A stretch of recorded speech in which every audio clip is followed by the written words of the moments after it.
है कि सही आंसर लिखने के बाद भी हमारे मार्क्स डिडक्ट हो जाते हैं।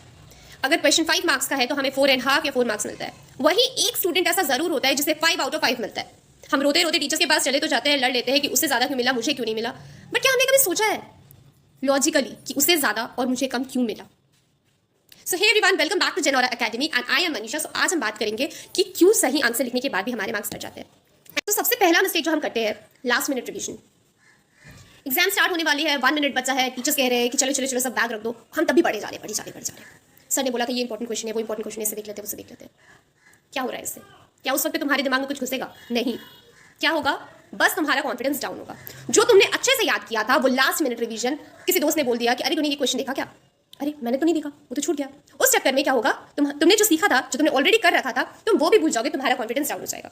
Avoid this last minute discussion to keep yourself confident enough कि हाँ मैंने जो भी पढ़ा है, मुझे जो भी आता है, मुझे वो लिखना है। अब हमारे पास क्वेश्चन पेपर आ गया, हमने क्वेश्चन पेपर देखा। अब यहाँ पर 2 सिचुएशन हो सकते हैं, या तो क्वेश्चन पेपर बहुत ज्यादा ईजी आएगी, या तो क्वेश्चन पेपर काफी ज्यादा टफ आएगी। तो चलो पहले ईजी वाली बात कर लेते हैं। सबसे पहले हमें क्वेश्चन पेपर मिला, हमने देखा अरे वाह काफी ईजी क्वेश्चन है, हमें तो सब आता है।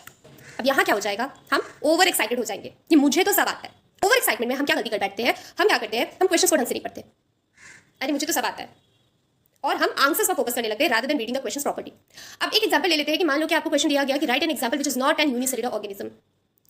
आपने ओवर एक्साइटमेंट में क्या देखा, एग्जांपल यूनिसेलुलर ऑर्गेनिज्म, आपने आंसर लिख दिया अमीबा, पर वहां पर जो नॉट लिखा हुआ था आपने वो पढ़ा ही नहीं। सो ये हो गया सिली मिस्टेक, जिसे कहते हैं सिली मिस्टेक। पर वो सिली मिस्टेक क्यों हो रहा है? क्योंकि आप क्वेश्चन को ठीक से पढ़ नहीं रहे हो। दूसरा सिनेरियो हो गया, अगर क्वेश्चन पेपर काफी टफ आ गया, हम पैनिक करने लगते हैं, मैंने तो कुछ नहीं पढ़ा।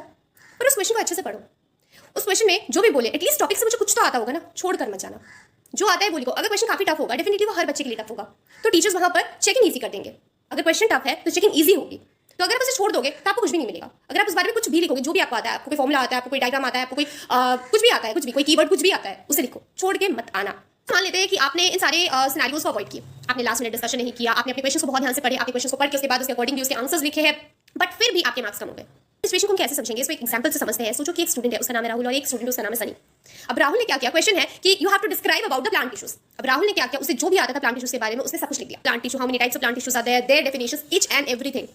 सनी ने क्या किया, सनी ने भी वो सेम चीजें लिखी, but there is a difference between the representation. Rahul ने ये सारी चीजें लिखी पैराग्राफ में, लेकिन सनी ने क्या किया, सबसे पहले उसने डिफाइन किया प्लांट टिश्यू को। अब प्लांट टिश्यू डिफाइन करने के बाद उसने टाइप्स के लिए एक फ्लो चार्ट बना दिया। फ्लो चार्ट बनाने के बाद उसने जब परमानेंट टिश्यू और मेरिस्टेमेटिक टिश्यूज को डिफरेंशिएट किया तो उसने एक डिफरेंशिएशन लाइन करके उसने पॉइंट बाय पॉइंट डिफरेंशिएशन लिखा, और उसके बाद हर एक डिफरेंशिएशन करने के बाद उनके टाइप्स के लिए एक डायग्राम बना दिया। I guess this much was more than enough for 5 marks. आप मुझे टीचर के पर्सपेक्टिव से बताओ कि अगर आपको मार्क्स देना होता तो आप राहुल को ज्यादा मार्क्स देते या सनी को? सो नेक्स्ट टाइम जब आप अपने आंसर्स लिखो तो हमेशा ये याद रखना कि it is more important to represent your answers just rather than writing it on the paper. All the best for examination. Thank you.